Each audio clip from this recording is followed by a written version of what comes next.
అదరగొట్టే కారం రంగు రుచి ఆచి కారం పొడి. ఫ్యూచర్ ప్లాన్, ఎస్, ముందు తరాల కోసమే ఫ్యూచర్. రాష్ట్రానికి అదే స్టేచర్ అంటున్నారు ముఖ్యమంత్రి రేవంత్ రెడ్డి. 10 ఏళ్ల అవకాశం ఇచ్చి చూడండి, న్యూయార్క్ తో పోటీ పడేలా ఫ్యూచర్ సిటీని రెడీ చేస్తానంటున్నారు. అయితే ప్రజెంట్ సిటీ సంగతి ఏంటి అని ప్రశ్నిస్తోంది బీఆర్ఎస్. పక్క దేశాల్లోని నగరాల గురించి కాదు, తెలంగాణలో ఫోర్త్ సిటీ గురించి ప్రపంచం మాట్లాడుకునేలా అభివృద్ధి చేస్తామన్నారు సీఎం రేవంత్. ఎన్నాళ్ళు న్యూయార్క్ గురించో, టోక్యో గురించో, సింగపూర్ గురించో, దుబాయ్ గురించో గొప్పలు చెప్పుకుంటూ మేము చూసినామని చెప్పుకోవడం కంటే మనం భారత్ ఫ్యూచర్ సిటీ వాటితో పోటీ పడే విధంగా నిర్మించుకోవాలని ఆలోచన చేయాలా లేదా మీరు ఒక్కసారి ఆలోచన చేయండి.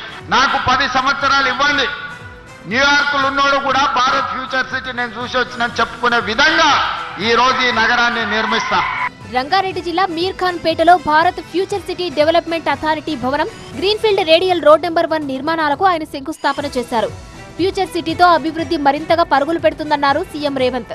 తన భూముల కోసమే ఫ్యూచర్ సిటీ అంటూ ప్రచారం చేస్తున్న వారిపై మండిపడ్డారు. ఇక్కడ రేవంత్ రెడ్డి గారికి ఓ భూములు ఉన్నాయి, ఆయన కోసం నగరం కట్టుకుంటుండని మీ అందరికీ తెలుసు. ఒకవేళ భూమి ఉంటే తెలియంది కాదు, ఇదేమి రహస్యంగా ఆశ పెట్టుకునే వజ్రాలు కావు, ఎక్కడో లాకర్లో పెట్టుకొని భూమి ఉంటే భూమి మీదనే ఉంటుంది, భూమి ఉంటే దానికి రెవెన్యూ రికార్డు ఉంటుంది.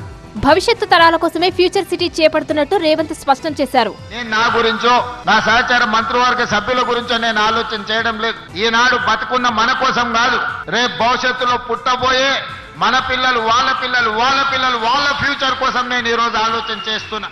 ఫ్యూచర్ సిటీ కోసం భూములు ఇచ్చేందుకు రైతులు ముందుకు రావాలన్నారు. సమస్యలు ఏమైనా ఉంటే పరిష్కరించేందుకు తాను సిద్ధంగా ఉన్నానన్నారు.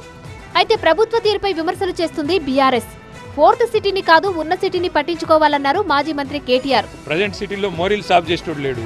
ప్రజెంట్ సిటీలో జనాలకు దోమలు కుడుతుంటే పిచికారీ చేసేటోళ్ళు లేరు, బ్లీచింగ్ పౌడర్ చల్లేటోళ్ళు లేరు. ప్రజెంట్ సిటీలో ఇప్పుడున్న మరి చెత్త కలెక్షన్ చక్కగా లేదు. ప్రజెంట్ సిటీని పట్టించుకుంటే రేవంత్ రెడ్డి గారు మంచిది. ఫ్యూచర్ సిటీని ప్రజలు కట్టుకుంటారు, ఫ్యూచర్ సిటీని తెలంగాణ భవిష్యత్ నిర్మాతలైన మా పిల్లలు నిర్మించుకుంటారు తప్ప ఎవరో ఒక రాజకీయ నాయకుడు రియల్ ఎస్టేట్ కోసం 4th సిటీ 5th సిటీ అని అన్నంత మాత్రాన అదేది అయ్యేది కాదు, పోయేది కాదు. ఫ్యూచర్ సిటీ నుంచి మచిలీపట్నం గ్రీన్ఫీల్డ్ హైవేలో డ్రై పోర్టు ఏర్పాటు చేస్తామన్నారు సీఎం రేవంత్. ఫ్యూచర్ సిటీ నుంచి అమరావతి వరకు బుల్లెట్ ట్రైన్ ఏర్పాటు చేసేందుకు కేంద్ర ప్రభుత్వం అంగీకరించిందన్నారు. మొత్తంగా ఫ్యూచర్ సిటీ కోసం కాంగ్రెస్ ప్రణాళికలు సిద్ధం చేస్తుంటే ప్రెజెంట్ సిటీని కాపాడండి అంటోంది బీఆర్ఎస్.